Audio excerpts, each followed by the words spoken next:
ጤና ይስጥልኝ እንደምናላችሁ ወደ ፌስቡክ ተከታታዮች ወደ ኦሮሞ እንዴት ናችሁ? ያላችሁበት ሰላማችሁ ይብዛ። እንግዲህ ዛሬ አንድ መልእክት አለኝ የማስተላልፈው እሱም እንደሚከተለው ያ ምንድነው?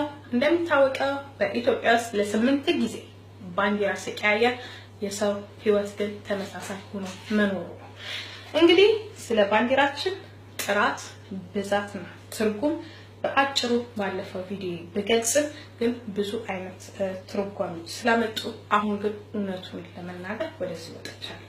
እንግዲህ ከተለዋወጡ ባንዲራዎች የተወሰኑት እኔ ጋር አሉ። እነዚህ ባንዲራዎች ማለት ደግሞ እነዚህ ባንዲራዎች ናቸው።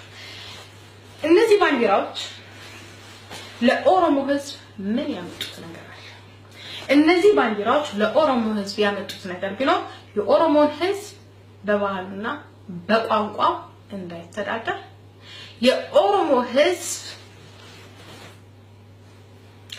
በማንነቱ እንዳይኖር የኦሮሞ ህዝብ ነፃነቱን እንዳያገኝ የኦሮሞ ህዝብ በነበረበት ባደገበት በተወለደበት ስር መሰረቱ በነበረበት እንዳይኖር ልክ እንደዛሬው ሲያሳድደውና ሲያሰቃየው ሲያሳስረው ሲያስገድለው የነበረው ይህ ባንዲራ ይሄንን ባንዲራ እንዲዝና የኔን ባንዲራ እንድጥል የሚነግረኝ ሰው ማየት አልፈልግም።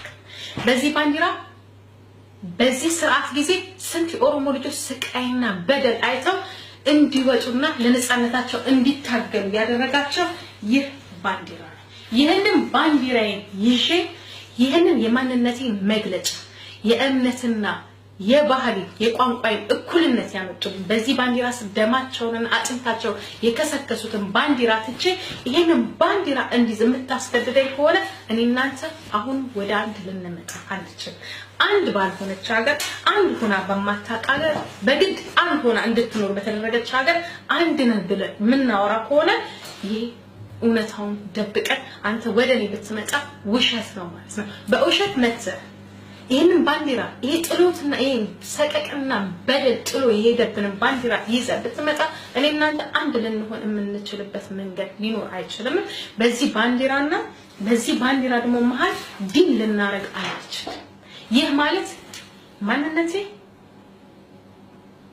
ኦሮሞነቴ ባህሌ ቋንቋዬ ነፃነቴ እንዳገኝ አድርገው እኔ ዛሬ እዚህ ጋር ቆሜ እንድናገር ያደረጉኝና መስዋዕት ያደረጉ ሰዎች በዚህ እንጂ እኔ ያንተን ባንዲራ ተሸክሜ የራሴን ባንዲራ እምጥልበት ምንም አንዳች ነገር የለም። እኔ እናንተ ወደፊቱ አንድ እንሆን ከፈለገ አንተም የራስን ሐሳብ ይዘና እኔም የራሴን ሐሳብ ይዤ እመጣለሁ እንጂ እኛ የለያየን ወያኔ አይደለም። ወያኔ እኛ ተለያይተን ሲያገኘን ልዩነታችንን አሰፋው እንጂ እኛ የተለያየነው ከጥንት ጀምሮ በዚህ ባንዲራ ስንት ነገር ስንት በደል ስንት ስቃይ በህዝብ ላይና በሰው ላይ ደርሷል። ይሄንን ድጋሚ ወደዚህ አምጥታችሁ ለምንድነው ይሄንን ባንዲራ ይዘን አንድ ማን ሆነው ስትሉ ሼም አይሆንባችሁ። ይሄ ባንዲራ ምንድነው ጥሎት ይሄደው? ስለዚህ ባንዲራ ታሪኩን ታውቁታላችሁ ወይስ አይናችሁን ጭልም አድርጋችሁ ኖ ምንም የተፈጠረ ነገር የለም ይሄ የኢትዮጵያዊነት አንድነታችን መግለጫ ነው ብላችሁ ዲስ ላይ ልጥጥ አድርጋችሁ ስትይዙ እውነት እናንተ ስለ 50 ሚሊዮን ህዝብ ወክላችሁ ነው የምትናገሩት? ኢትዮጵያ ውስጥ ያለው 30 እና 20 ሚሊዮን ብቻ ነው እንዴ? የታረጋችሁት የኦሮሞን ህዝብ እናንተ ናችሁ ስለ አንድነት የምታወሩት? እውነት እናንተ ናችሁ ስለ ኢትዮጵያዊነት የምታወሩት? ማውራት ያለበት ስለ ኢትዮጵያዊነት ኦሮሞ ብቻ ነው፣ እምብርት ግንድ ነው። ስለዚህ እውነቱን ተናግራችሁ ወደ ኦሮሞ ህዝብ ሄዳችሁ ስለ አንድነት ማውራቱ ምሽላችሁ ይመስለኛል እንጂ ይሄ ምንድነው ጥሎት ይሄዳል?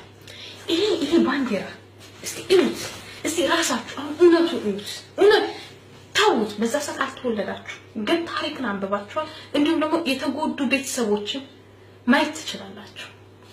ይሄ ባንዲራ ምንድነው የሚያመጥ? እስቲ እዚህ ላይ ያለው መስቀል የሌላ እምነት የለም። በቃ ይሄንን ተቀበለ ኑር በዚህ ብቻ ኑር።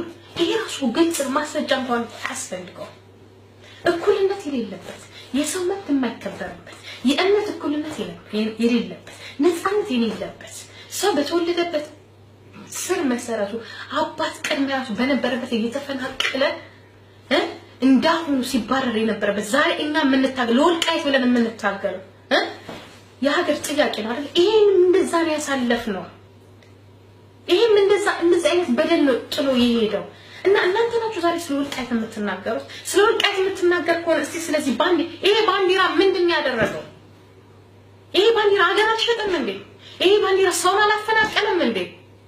ዛሬ ስለ ወልቃይት ነው አይደል እናንተ የምትታገሉት ያላችሁ? ይሄ ምን ጥሎ ነው የሄደው? ምንድነው ያደረገው? ይሄ በቃ ተረሳ የዚህ እሺ ተውት።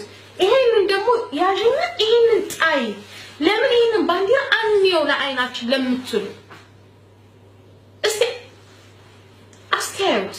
አንድነት ማለት ምንድነው? ወደ አንድነት መምጣት ማለት ምንድነው? መቼስ የምሳዋ አሁንም ወያኔ ነው። እኔ ወያኔ ጎረቤት የለኝም እንኳን ዘሬ ውስጥም የለም ትግሬ ቢኖርም ደግሞ እንጃ መኖርም አልችልም። እስቲ አስቡት ትንሽ እናንተ ስለ ወልቃይት እየታገላችሁ ማለት ስለ መሬት ጥያቄ ይሄ ምንድነው የሰራው? ህዝብን አላፈናቀለም ሰውን አላፈናቀለም ተቀዩ በቋንቋ ሰው እንዳይናገር አልተደረገም።